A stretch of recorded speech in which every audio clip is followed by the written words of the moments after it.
여러분 반갑습니다. 예,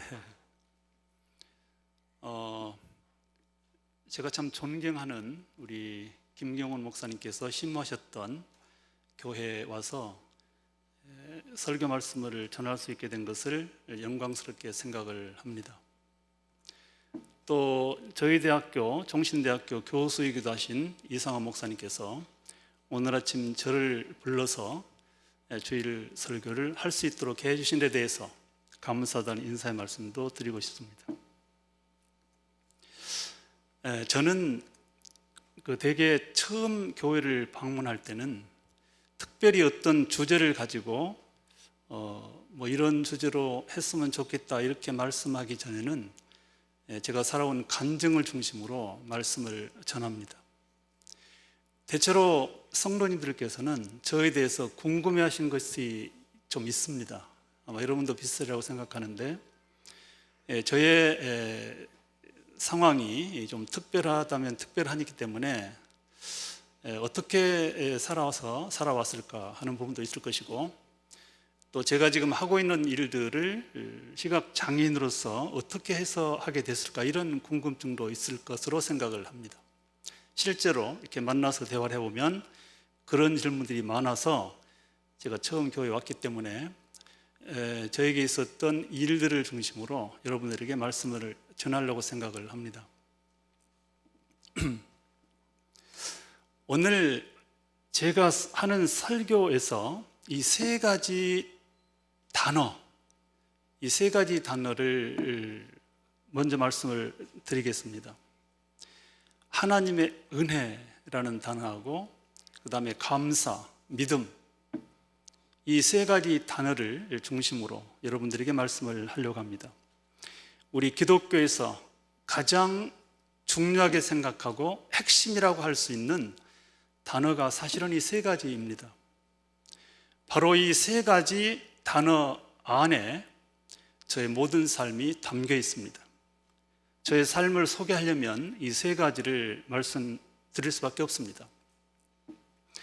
제가 간증을 중심으로 말씀을 드린다고 했지만 구체적으로 정말 시시콜콜하게 이런저런 사례들 하나씩 소개하는 것은 그렇게 의미가 있어 보이지가 않습니다.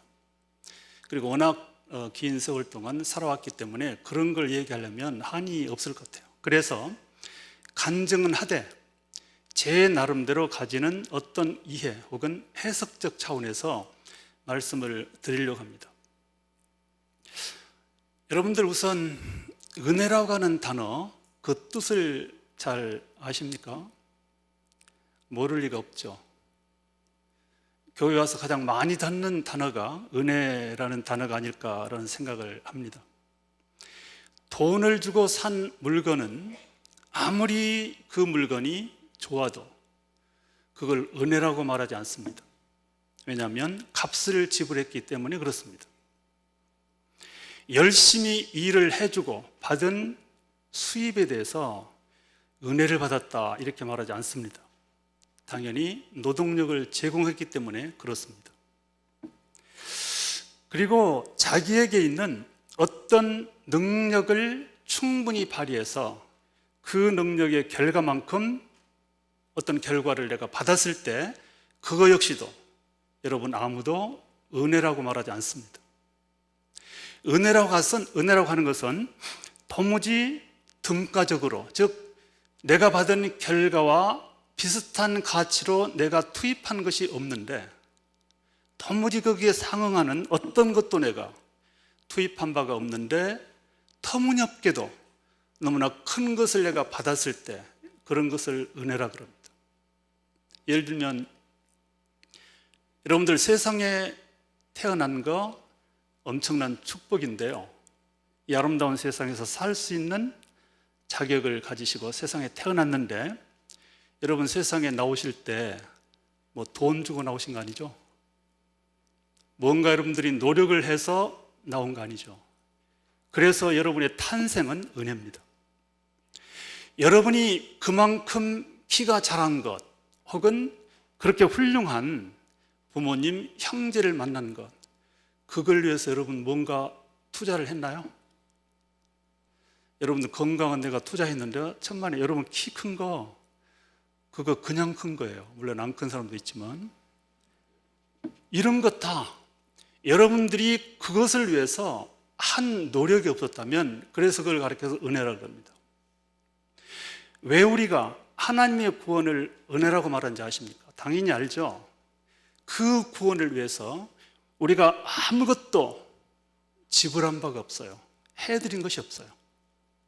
우리가 보통 믿음으로 구원을 얻는다는 말을 쓰긴 하지만 그렇다고 혹시 여러분들 이 믿음이라고 하는 것의 행위 혹은 그것을 수행하는 것이 나의 노력이나 나의 어떤 행동의 결과라고 봐서는 안 돼요. 아시는 대로 믿음 역시도 하나님께서 우리에게 값없이 주신 선물이라는 걸 기억하셔야 돼요. 그래서 우리가 천국 갈 수 있는 자격 구원을 갖게 된 것은 가장 대표적인 은혜입니다. 그렇게 생각해 보면 사람들이 가지고 살고 있는 거, 여러분이 갖고 있는 거 조금만 생각해 보면 거의 대부분이 은혜입니다. 여러분이 어떤 대가나 돈을 지불하고 갖게 된 것이 아니기 때문에 그렇습니다. 저를 좀 이제 소개하려고 합니다. 혹시 자랑이라고 생각해서는 안 됩니다. 저는 대개의 사람들이 좋은 것이라고 생각을 해서 가지고 싶어하고 또 가지려고 노력하는 애를 쓰는 상당히 많은 것들을 가지고 있습니다. 유학을 가서 학위도 받았고 교수가 되어서 25년 동안 교수 생활도 했고요. 거기다가 뜻밖에도 총장의 자리까지 올라왔습니다. 또 행복한 가정을 이뤘습니다. 아들, 딸 셋이나 낳아서 너무나 감사하게도 셋 다 출가를 시켰고요. 그리고 손자들도 있어요. 거기다가 하나 더 제가 보태고 싶어요. 43년 전 청년 시절에 제가 직접 창립한 미랄선교단, 그 미랄선교단을 세계적으로 활동하는 선교단체로 성장을 시켰고 거기에 대한 명예도 제가 누리고 있습니다. 이 정도면 상당히 많은 것들이, 좋은 것들이 제 인생 속에 있다는 거 아시겠죠? 그런데 이런 것들을 갖고 있는 제가 과연 그 모든 것들을 가질 만한 자격이 있었다거나 조건이 되었다거나 혹은 그것에 상응하는 어떤 대가를 지불한 바가 없다는 사실이 이게 신비로운 것입니다. 왜 그런데 그 좋은 것들을 저에게 하나님께서 주셨을까? 이 부분에 대한 이해를 저는 한참 후에 했습니다. 왜 하나님께서는 나에게 내가 가지고 있는 것과는 걸맞지 않는 이렇게 많은 것들을 주셨을까? 그거를 깨달은 것은 몇 년 되지가 않습니다. 나름대로 고민이라고 할까? 궁리하고 연구도 하고 생각을 하는 과정 속에서 제가 어느 날 깨닫게 됐는데 그 오늘 깨달은 바를 여러분에게 소개하려고 합니다. 본래 제가 가지고 있었던 소위 자산이라고 할까? 그것은 거의 전무에 가까웠다고 해도 됩니다. 자산. 여러분들도 갖고 있는 어떤 자산이라고 할까? 꽤 되실 걸로 생각하는데 저는 이 세상에 태어나서 제가 이렇게 내놓고 이것은 좋다라고 할 만한 것이 그다지 없었습니다. 특별히 15세 때 실명이 되어버렸습니다. 굳이 있었다면 그렇기 때문에 오히려 마이너스 자산이 저에게는 있었습니다. 15세 때 실명이 됐다는 이 실명이 아마 저의 마이너스 자산 1호가 될 것 같습니다. 1호. 처음에 실명이 되었을 때 제가 가지는 절망감이라고 하는 거 여러분 상상을 불허합니다. 이렇게 생각하면 이해할 수 있습니다. 여러분이 지금 당장 눈을 감고 이 시간 이후에 내가 세상을 살아갈 수 있을까? 좋습니다. 얼마든지 됩니다. 이렇게 말하는 사람 없을 거예요. 딱 그 심정을 어린 15세 때 저는 체험을 해야 했습니다. 모든 것이 끝났고 좌절이었죠. 그리고 특별히 실명되었을 때 저를 괴롭게 하는 것은 안 보이는 것 자체만이 아닙니다. 우선 세상 사람들이 저를 포기했습니다. 그게 무섭습니다. 아무도 저의 미래에 저에 대해서 희망을 갖지 않습니다. 얘는 끝났다.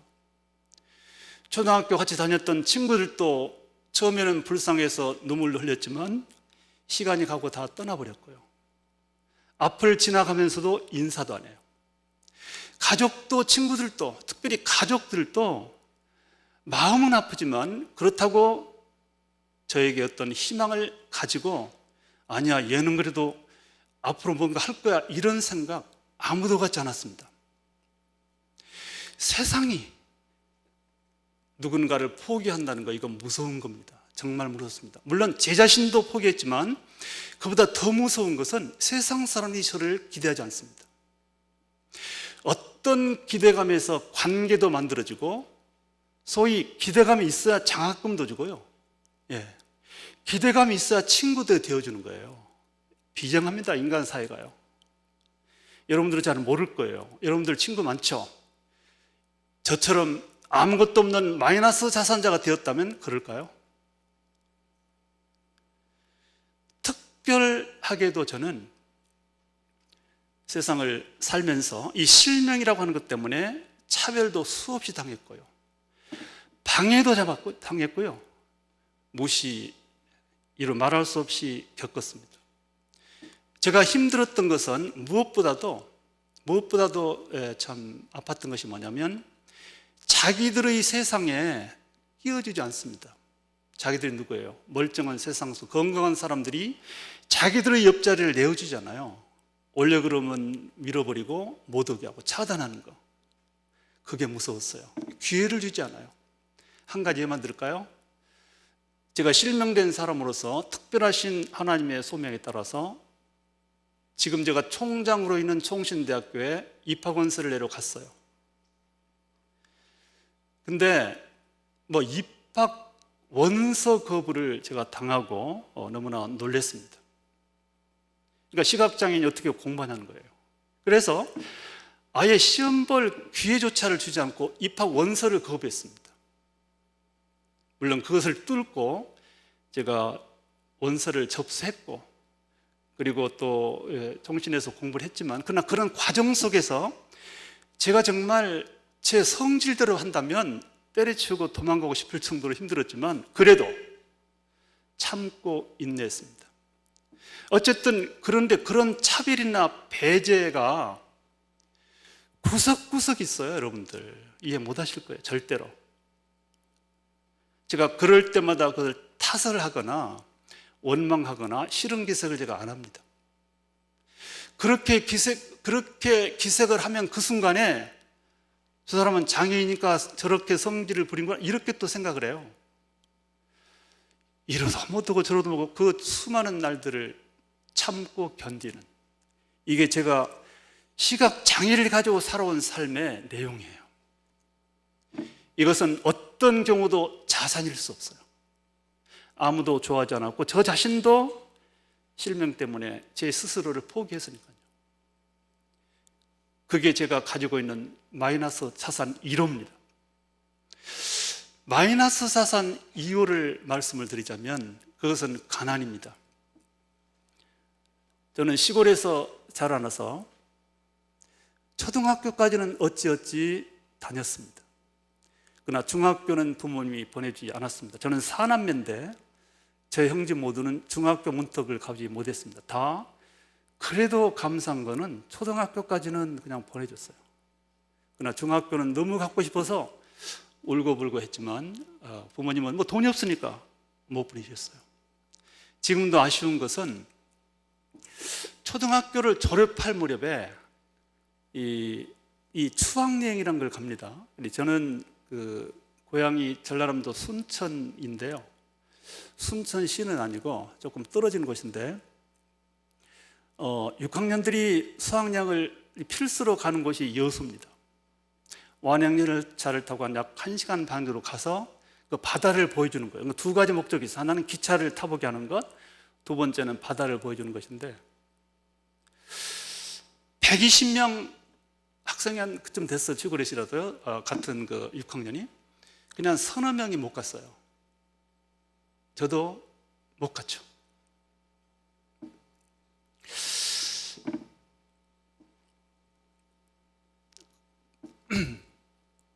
그게 뭐 특별히 지금 뭐 서럽고 그건 아닌데,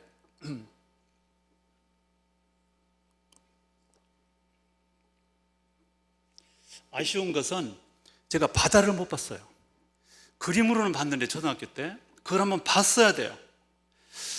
엿을 갖다 한번 봤을 텐데 결국 못 봤습니다. 이게 이 가난은 제가 이 시각 장애인으로서 살아가면서 겪었던 여러 가지 뭐 고충, 불편함보다 훨씬 더 근본적으로 저를 힘들게 했어요. 제가 이 가난이라고 하는 그 아픔에서 그나마 벗어나기 시작한 것은 하나님의 은혜로 종신대학교 교수가 되는 순간부터였습니다. 1996년부터입니다. 그 전까지는 평생 돈 문제, 이것이 저를 힘들게 했는데, 이 가난이 제가 가지고 있는 마이너스 마이너스 자산 2호라고 한다면, 또 특별히 가정적으로 보더라도, 환경적으로 보더라도 뭐 이렇게 부모님 난 놓고 기억자도 모르시고 이름도 못 쓰는 그런 무학의 부모님이셨고, 물론 선량하긴 하셨죠. 아무리 둘러봐도 서울 정도, 아니 뭐 서울은 고사하고 주변에 어떤 도시에 살고 있는 친척도 없었고요. 그래서 제가 가지고 있었던 그것이 다, 어쩌면 다인데요, 그 자산을 여러분들이 생각해 봤을 때 그렇게 마이너스 자산을 가졌던 제가, 아까 제가 나이란 것들 거기에 어울립니까? 계산으로 떨어지지가 않아요. 저의 일생은 그래서 하나님의 은혜로 값없이 제가 어떤 것도 상응하는 등가적인 대가를 지불한다고 없음에도 불구하고 그냥 주셨기 때문에 저는 제 일생을 가르쳐서 오직 하나님의 은혜라 이렇게 표현을 합니다. 그리고 이것은 기적에 가까운 은혜다. 기적은 과학적으로 설명이 안 되는 것을 기적이라 그래요. 제가 가진 자산이 충분해서 그것을 투입하니까 그런 결과가 나왔다면 그거는 기적도 아니고 은혜도 아니죠. 저의 삶은 전적으로 하나님의 은혜였습니다. 제가 가진 것도 없었고 투입한 것이 없어요. 그런데 그 모든 걸 주셨습니다. 그런데 아까도 제가 말씀드렸지만 어느 날 도대체 하나님께서는 왜 나한테 이런 엄청난 것들을 주셨을까 새삼스럽게 생각을 해봤어요. 그리고 제가 어느 날 깨달은 것이 두 가지가 있습니다. 물론 이거는 저 개인적인 생각이기 때문에 그게 정말 맞는지는 잘 모르겠지만 적어도 저는 그렇게 생각을 합니다. 그래서 제가 지금 누리고 있는 수많은 좋은 것들이 담겨있는 창고로 들어오는 한 가지, 아니 두 가지 열쇠가 있었다. 그 열쇠를 오늘 아침 여러분들에게 말씀드리고 싶어요. 하나는 감사이고요, 또 하나는 믿음입니다. 감사의 회복, 그 다음에 믿음의 전진, 이 두 가지는 제가 하나님께 보여드렸던 것 같습니다. 이것은 어떤 결과도 아니고 저희가 누리고 있는 그 모든 것들과 값이 상응하는 그런 것은 아니었지만 적어도 제 삶으로 그리고 마음으로 보여드릴 수 있는 두 가지였습니다. 저는 제가 지금 가지고 있는 것을 위해서 드린 것은 아무것도 없어도 최소한 보여드린 것은 두 가지 정도가 있었다. 그것이 뭐냐? 하나는 감사였고 하나는 믿음이었다. 제가 그거를 여러분들하고 나누고 싶어요. 우선 믿음이라고 하는 거, 이 믿음의 결정체는 오늘 우리 함께 고백했던 사도신경입니다. 그러나 저는 그런 차원의 믿음이 아니라 제가 생각하는 또 다른 차원의 믿음 하나를 말하고 싶어요. 죄송합니다. 감사부터 얘기할게요. 감사. 이 감사라고 하는 것에 대해서 먼저 말씀을 드리고 믿음 얘기를 하겠습니다.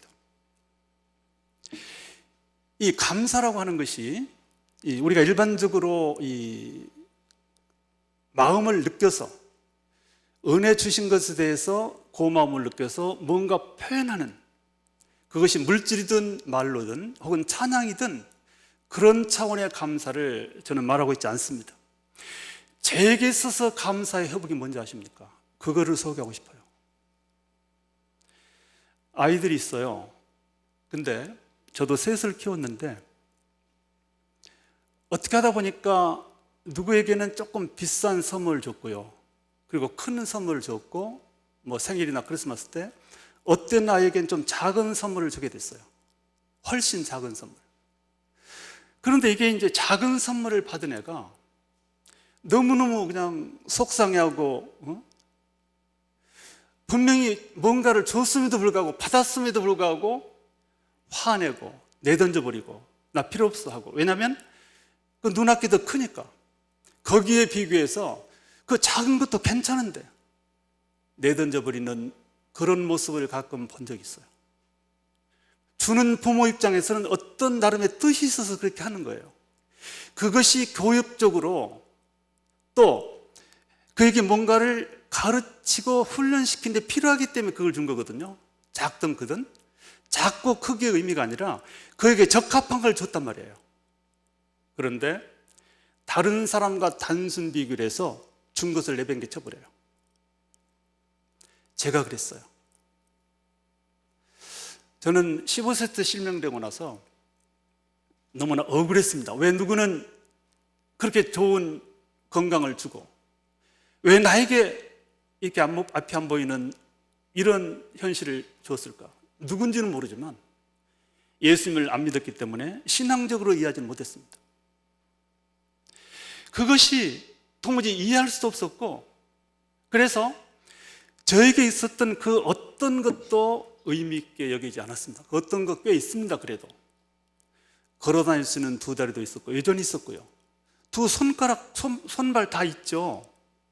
음악이 들려오는 귀도 있고요, 아무리 못 배운 부모님이죠, 부모도 계시고 형제도 있었어요. 그런데 저는 눈이, 시력이 제게서 없어졌을 때 그 어떤 것도 가치 있게 의미 있게 여기지 않았습니다. 그래서 그 모든 걸 포기했습니다. 하나도 쓸데없다, 눈이 안 보이니까. 저는 그런 과정 속에서 어찌어찌 해서 이제 서울에 있는 시각장애인 학교를 갔어요. 그것도 뭐 희망을 가지고 이런 학교라도 다녀서 뭘 하겠다는 의지는 없었고요, 부모님도 그 학교에 저를 보내면서 이런 학교라도 보내서 살 길을 찾아주자는 생각 전혀 없었어요. 저도 그랬고요, 가는 저도 그랬고요. 그럼 왜 갔는가? 우두커니 집에 앉을 수가 없어요. 마음이 괴로워서요. 부모도 그래서 저를 보내준 것이죠. 그럼에도 불구하고 그 학교는 정식적인 중학교였고 고등학교였습니다. 지식을 쌓고 나름대로 시각장애인 친구들도 사귀고 좋은 선생님들의 말씀을 듣고 꽤 그래도 변화가 된 것 같아도 근본적으로 눈이 보이지 않은 것은 엄연한 현실이었기 때문에 그렇다고 미래라는 희망이 회복되지 않았습니다. 나는 어렵다, 살기 힘들다. 여전히 마음 깊은 곳에 저를 끌어가는 것은 절망감이고 좌절감이었어요. 언제 제가 하늘하고 땅만큼이나 엄청난 변화의 시점을 갖게 됐는가? 당연히 하나님을 믿고부터입니다. 제가 신앙을 받아 고3 때 예수님을 믿게 됐습니다. 아주 극적인 여러 가지 상황을 통해서 제가 예수님을 믿고 가장 먼저 달라진 것이 제 자신을 돌아보는, 저를 바라보는 시선이었어요. 그전까지는 절대적으로 중요하게 여겼던 눈이 없었기 때문에 저에게는 그 어떤 것도 보이지가 않았어요. 무시했고요. 사실은 따지고 보면 그것도 하나님이 주신 것이고, 작든 크든 초라할지라도 비록 장애의 몸이다 하더라도 여전히 주셨는데, 저는 큰 것, 좋은 것, 완전한 것 가진 세상 사람과 나를 비교하면서 나에게 있는 것을 무시하고 외면하고 내던져 버렸죠. 예수 믿고 저에게 찾아온 깨달음과 변화는 제 현실을 받아들이는 것입니다. 그게 저는 감사라고 생각해요. 나의 현실, 나에게 있는 것을 소중히 여기고 받아들였어요. 그것이 감사예요. 그래서 그 안에서 아마 하나님께서 뜻이 있었기 때문에 이런 조건을 주셨다. 이 깨달음 속에서 그러면 이런 조건을 가지고 할 수 있는 일이 뭘까? 하나님께서는 내게 주신 조건 안에서 나로 하여금 뭔가를 하시게 하셨을 텐데 그게 뭘까? 여러 우여곡절과 한 3년의 나름대로의 고심 끝에 제가 마지막으로 내린 결론이 뭐였냐면 하나님이 이런 조건으로 나로 하여금 살게 하신 것은 이런 일을 하게 하신 것이다. 이렇게 생각했습니다. 그게 뭐냐? 장애인에게 복음을 전하는 일이었습니다. 제가 장애를 갖지 않았다면 절대로 생각할 수 없는 일이에요. 장애를 체험했기 때문에 장애인들의 어려움도 잘 알고 있고요. 또 그들의 심리나 혹은 생활 양식이나 또 어떤 경우에 어떻게 그들이 산다는 것을 너무나 잘 알고 있었기 때문에 훨씬 더 저는 준비된 장애인 전도자라고 생각을 하게 됐습니다. 그리고 제가 예수 믿기 전에 가졌던 절망감이 일시에 해소됐던 것이 예수를 믿은 이유이기 때문에 그 하나님, 그 예수님을 나처럼 힘들게 살아가는 장애인들에게 소개하자, 말해주자. 그것이 제가 받은 소명이었습니다. 그래서 저의 소명과 제가 세상에 뭔가 하고자 하는 의지를 가진 것은 예수 믿고 나서 저에게 주어진 조건을 존중하면서부터입니다. 그 조건, 실명은 되었지만 그 자체를 받아들이고 존중하는 것. 그래서 그 장애인 선교에 헌신적인 꿈을 가지고 그 꿈을 펼치기 위해서 제가 현재 총장으로 있는 총신대학교에 77년도에 입학을 했습니다. 물론 들어갈 때는 서럽게 들어갔어요. 원서 접수하려고 아침 10시에 갔는데 오후 5시까지 세워놓고 안 받아줘요. 그럴 정도로 참 눈물을 흘리면서 들어갔는데 어쨌든 그래서 그 꿈을 향해서 정진했습니다.